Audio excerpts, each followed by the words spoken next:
Welcome. আমরা চলে এসেছি প্রত্যুষা পার্কে।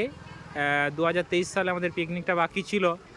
প্রথমে আমরা ভিউটা দেখাবো, তারপরে আমাদের যারা মেম্বার আছে ওদের সঙ্গে আমরা কথা বলে দেখব। এই যে পিকনিক বিভিন্নভাবে চলছে, এবং পিকনিকের সবথেকে যে আকর্ষণীয় আমাদের যিনি না হলেই নয়, সুদূর কলকাতা থেকে এসেছে। আপনার নাম কি? আমার নাম চয়ন মাহাতো। আপনি কোথায় থাকেন এই মুহূর্তে? আমি এই মুহূর্তে কলকাতা খিদিপুরে থাকেন। আপনি এই মানে পিকনিকটাকে অ্যাটেন্ড করার জন্য আপনি কতটা স্যাক্রিফাইস বা ত্যাগ স্বীকার করে এসেছেন? ত্যাগের কথা কি বলবো, ওটা না বলাই ভালো। আপনি কেমন এনজয় করছেন বলুন? দুর্দান্ত।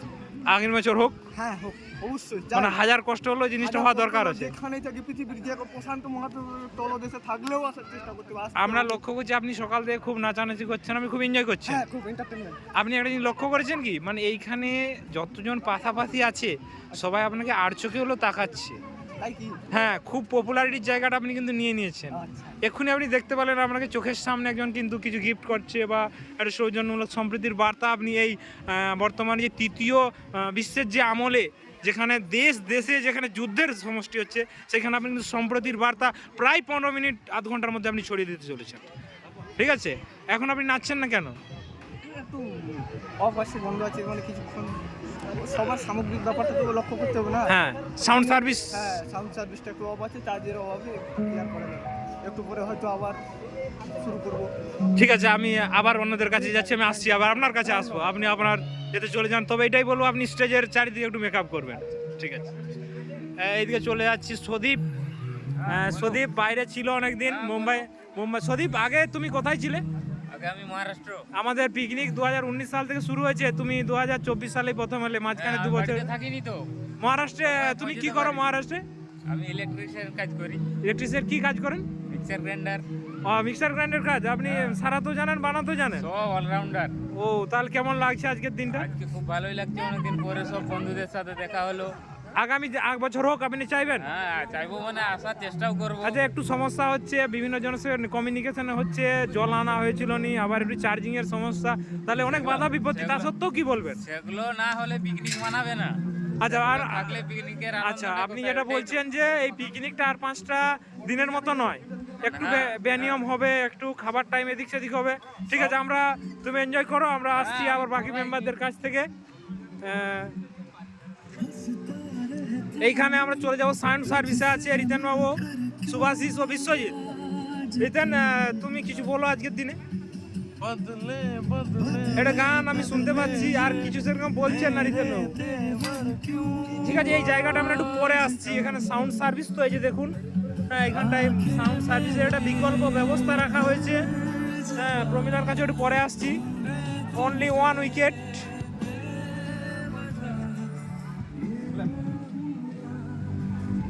নিত্যানন্দ, একটু যদি শুনেন। আপনি দেখছি সব প্রচুর ব্যস্ত, মানে দাদা না থাকলে রান্না বান্না যে কি হবে প্রত্যেকটা ইভেন্টে, কিন্তু রেগে গেলে মুশকিল ব্যাপারটা। আজকে এই জায়গায় রাগানো যাবে না, তো একটু পরে যখন বলছেন আমরা রিকোয়েস্ট শুনে নিচ্ছি। আমরা চলে যাব ওইদিকে, আমাদের দীপক বন্ধু এসছে। দীপক বন্ধু হাজার ব্যস্ততা, প্রায় মাঝখানে 2-1 বছর হয়তো গ্যাপ ছিল, তো আজকে জেনে নেব, বা আজকেই আসতে একটু দেরি করেছে। ঠিক আছে দীপক, কেমন এনজয় করছো আজকের দিনটা? এদিকে একটু যদি ঘাটটা তুলো। হ্যাঁ, আমি খুব এনজয় করছি। তুমিও তাহলে 2012 সালে কেশবাদ স্কুলে মাধ্যমিক দিয়েছো? হ্যাঁ, ঠিক বলেছো। আর আজকে দেরি হয়ে গেল তোমার আসতে? একটু দেরি হলো, জাস্ট শীতের সকাল। আচ্ছা, নিজেকে মানিয়ে নিয়ে অ্যাডজাস্ট করে চলে। পিকনিকের ব্যাপারে কতটা উৎসাহী ছিলে? খুব খুব খুব। যদি না হতো তাহলে?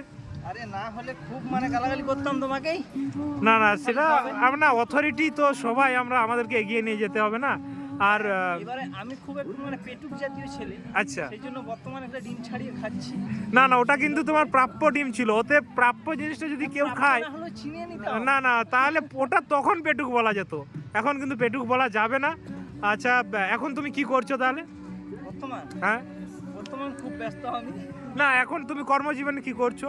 কর্মজীবনে আমি এখন মানে খুব একদম বলা বাহুল্য, নিচের লেভেলের কাজ করছি। না, নিচুর লেভেল বলা যাবে না। সমাজের আজকে এই যে দেখুন ভাতটা, এই ভাতটাই কৃষকরা ফুটিয়ে তুলছে বলে কিন্তু আমরা খাচ্ছি। তার মানে এই নয় যে যারা টাকা দিয়ে কিনছে আর নিম্ন লেভেল বলা যাবে না। কিন্তু আগামী দিনের জন্য আপনি কি বার্তা দিতে চান? পিকনিকের ব্যাপারে আপনি কি বলতে চান?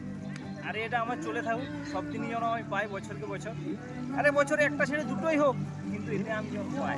আচ্ছা ঠিক আছে, খুব সুন্দর হয়েছে চয়ন। কিন্তু নাচ বাদ দিয়ে ভিডিওতে এটা কিন্তু ঠিক নয়, আউট অফ সিলেবাস হয়ে যাচ্ছে। অডিয়েন্সরা কিন্তু বলা বলি করছে। আপনি আমরা জায়গায় চলে যান চয়নবাবু। নিত্যানন্দ যদি একটু সময় দেন, হাজার ব্যস্ততার মধ্যেও না বললে নয়, পেটে হাত দিচ্ছে কিন্তু রান্নাকারী ঠাকুর মশাই। আজকে 3 বছর ধরে রান্না করে যাচ্ছে এবং সমগ্র দায়িত্ব কাল থেকে কেশিয়াপাতা থেকে মেদিনীপুর বাইকে ছোটাছুটি এবং আমাদের যে ফান্ডের ইনভেস্টমেন্ট উনি করেছেন, উনি সময় দিয়েছেন। আমরা যাবো একটু পরে, জিতদেব বাইরে আছে, একটু মন গুমসে আছে। নিত্যানন্দ 1 মিনিট নিত্যানন্দ যদি সময় দাও। বলুন স্যার। আজকে কখন এসছেন আপনি? সকাল 10টা নাগাদ এখানে। পিকনিকটার ব্যাপারে আপনি কতটা উৎসাহী ছিলেন? যতটা বললেও কম বলা হয়ে যাবে। আচ্ছা, এই যে আপনি কাজটা করলেন, আপনাকে ফান্ড কালেকশন থেকে আরম্ভ করে আপনার কর্মজীবন এবং আপনার বাড়ির জীবন, তা সত্ত্বেও আপনি যে এতটা দায়িত্ব নিলেন, আপনার কখনো মনে হয় না যে আমার একটু বেশি, আমার ক্ষেত্রে একটু বেশি হয়ে যাচ্ছে? না, এগুলো বেশি কমের কোনো ব্যাপার নয়, কারণ এগুলো কাউকে না কাউকে করতেই হবে। ঠিক আছে, থাকবে তাকেই করতে হবে। ব্যাস তাহলে এই যে দেখুন ফাঁকা ছিলাম তাই করে দিলাম।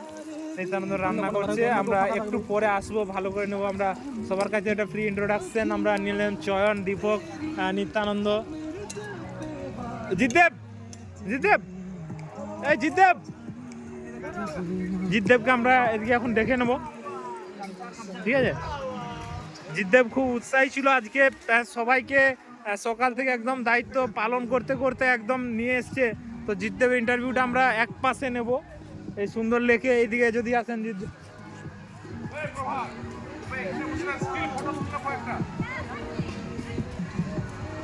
ঠিক আছে, আমি যাচ্ছি। রিতেন দাবি করছে স্টিল ফটো তোলানোর জন্য, আমি যাচ্ছি একটু পরে। আদার্স যে মোবাইল গেছে ওগুলাতে তুলো না জিতদেব। আমরা একটা এই যে এই ভিউটা একটু দেখে নেব, এই যে প্রত্যুষা পার্কের যে ভিউ, এটাই দেখতে পাচ্ছি যে ওদিকে বোটে কেউ আছে, আমরা হয়তো যাব বোটে। জিতদেব, তুমি কখন এসেছো আজকে?